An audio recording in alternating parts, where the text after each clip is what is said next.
आज का video TP dot ये बोर्ड है। आज मैं कुछ ऐसा फॉल्ट आपको बताने वाला हूँ जिसमें कंडीशन है डेड। ऐसे फॉल्ट रिपेयर करते समय पहले आपको प्रोसेसर को जाने वाली सभी सप्लाई चेक करनी है, क्योंकि अभी स्टैंड बाई में भी नहीं आ रहा है ना ये टीवी। ठीक है, स्टैंड बाई इंडिकेटर नहीं चल रहा है, तो आपको पहले स्टैंड बाई के सभी पार्ट्स चेक करने हैं। स्टैंड बाई में जाने वाले दो मेन वोल्टेज कौन से हैं? 3.3 1.8 1.2 वो भी जाता है इसमें, लेकिन स्विच के बाद। ठीक है, तो ये स्विच के बाद आने वाली रैम सप्लाई है 1.8। इसका काम है जब एलवीडीएस सिग्नल बनाने का वक्त आएगा तब इसकी जरूरत पड़ती है 1.8 रैम। ठीक है, अभी प्रोसेसर को चलाने के लिए ये दो सप्लाई की जरूरत है, साथ में फ्लैश आईसी की जरूरत है 8 पिन इस वाले बोर्ड में। ठीक है, ये डॉट है यहाँ पर। ओके, पहली पिन चिप सिलेक्ट जो कि प्रोसेसर के साथ जुड़ी हुई है। ठीक है, दूसरी पिन सीरियल इनपुट आउटपुट 1 ये जुड़ी हुई है, ये ग्राउंड है। ओके, ये पिन सीरियल इनपुट आउटपुट 0 ये सीरियल क्लॉक है। ओके, और ये वाली पिन सप्लाई पिन है, आपको 3.3 वोल्ट इस पे देखना है। ठीक है, ये समझ गया? ओके, सो ये सिग्नल में सबसे पहले आपको चिप सिलेक्ट ये वाला सिग्नल चेक करना है, लेकिन सबसे पहले तो आपको ये दोनों वोल्टेज चेक करने हैं 3.3 वोल्ट एंड 1.2 वोल्ट। ओके, उसके बाद अगर जो ये वोल्टेज सही है तो क्रिस्टल जो है उसकी दोनों पिन पे आपको वोल्टेज चेक करने हैं, वो है 24 मेगाहर्ट्ज का।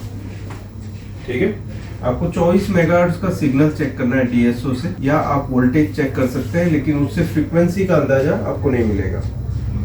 हाँ, अगर जो आईसी की साइड से कुछ शॉर्टिंग है तो क्लियर हो जाएगा वोल्टेज से, लेकिन अगर जो फ्रीक्वेंसी देखना चाहते हैं तो डीएसओ का इस्तेमाल होगा। चिप सिलेक्ट में कुछ वोल्टेज आके जाते हैं कि नहीं वो भी देखना है। ठीक है, चिप सिलेक्ट पिन पे, लेकिन सबसे पहले चेक करना है ये दोनों वोल्टेज। ओके, तो हम इस बोर्ड पे पहले ये दोनों वोल्टेज चेक करेंगे, ये दोनों ओके होने चाहिए, तभी आगे आप फ्लैश आईसी क्रिस्टल की साइड जा सकते हो। पहले तो मेन प्रोसेसर के वोल्टेज चेक करने हैं आपको, स्टैंड बाई में जाने वाले। ठीक है, हम फॉल्ट देख लेते हैं पहले। यहाँ पर आप देख सकते हैं इंडिकेटर लाइट की जो पोजीशन है नो इंडिकेटर है।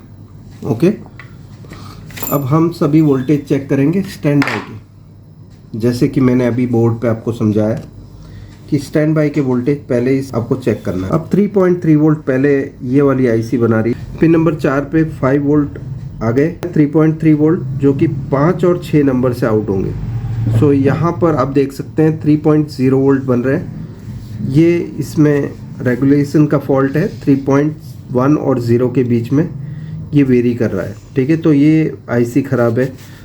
और 1.1 वोल्ट की हालत क्या है, यहाँ पर आप देख सकते हैं 1.2 वोल्ट कंप्लीट है, 1833। ओके, 1.8 वोल्ट एंड 3.3 वोल्ट दोनों के लिए कॉम्बो रेगुलेटर है, ये कॉम्बो बोर्ड में आता है ये।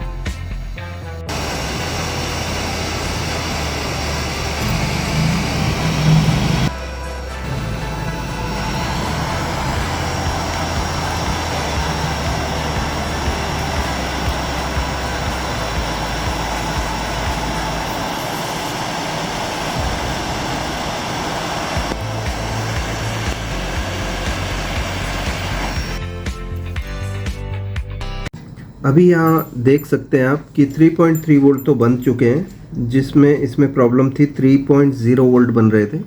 सो 3.3 वोल्ट तो नॉर्मल हो चुके हैं, लेकिन अभी भी यहाँ पर बोर्ड ऑन नहीं हुआ है, इंडिकेटर लाइट नो इंडिकेटर पे है। ठीक है, तो हमें स्टैंड बाई में आगे बढ़ना है अब। ओके, सो यहाँ पे और कौन से वोल्टेज आपको चेक करने हैं? चालू करते समय फ्लैश आईसी की पिन नंबर 1 पे वोल्टेज चेक करना है आपको। पिन नंबर 1 पे कोई हलचल है या नहीं, देखो यहाँ पे कोई हलचल नहीं है। ठीक है, ऐसे टीस रहता है। 3.3 वोल्ट यहाँ पर पहुँच रहे हैं। फ्लैश आईसी में ओके डेटा निकालने के लिए मैं आईसी निकाल रहा हूँ, और मैं प्रोग्रामिंग का जो सीक्वेंस है उसे स्किप कर रहा हूँ ताकि वीडियो लंबी ना हो। फ्लैश आईसी में ओके डेटा राइट कर दिया है, फ्लैश आईसी लगा लेते हैं।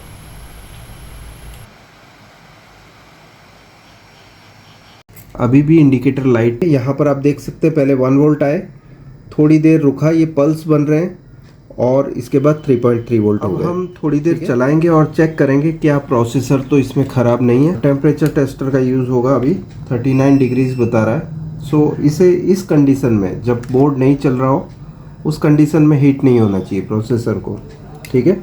अगर जो प्रोसेसर इस कंडीशन में हीट हो रहा है तो फिर इसका मतलब ये है कि प्रोसेसर ख़राब है।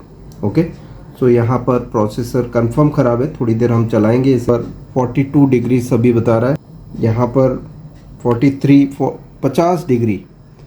ओके, सो ये प्रोसेसर कंफर्म ख़राब है इसमें, लेकिन हम अभी और वेट करेंगे, देखेंगे इसमें मैक्सिमम टेम्परेचर कितना जा रहा है।